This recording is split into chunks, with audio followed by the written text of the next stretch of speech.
Mos i kujto mëkatet e rinisë sime, as shkeljet e mia, por në dashamirësinë tënde më kujto, o Zot, për hir të mirësisë tënde. Psalmi 25 vargu 7.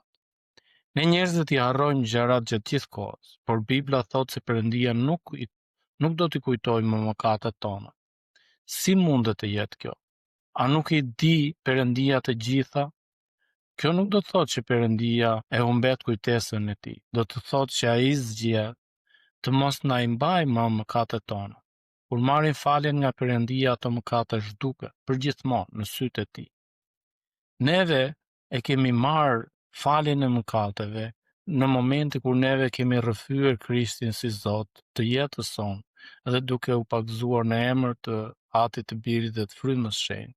Jo vetëm kemi marrë dhuratën e faljes së mëkateve, por kemi marrë dhe dhuratën e Frymës së Shenjtë. Pse pra ndihemi ende fajtor për gjërat që kemi bërë shumë kohë më parë? Sepse i kujtojmë shenjat që ato mëkate lanë në zemrat dhe mendjet tona. Imagjinoni këtë. Shkruani fjalën mëkat në një copë letër dhe pastaj kriseni dhe digjeni. Kështu e largon Perëndia mëkatin. Por nëse shkruajmë dhe vetëm e fshijmë me gomë, gjurma e fjalës mëkat përsëri ngelet në faqe. Kjo është ajo që ndodh me ne. Ne ende i shohim plagët, edhe pse vetë mëkati i zhdukur.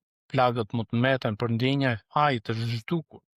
Mund të zgjedhim të vazhdojmë të fërkojmë plagët e vjetra ose të lejojmë frymën e shenjtë të na ngushëllojë dhe të na ndihmojë të prehemi në dashurinë e Perëndisë.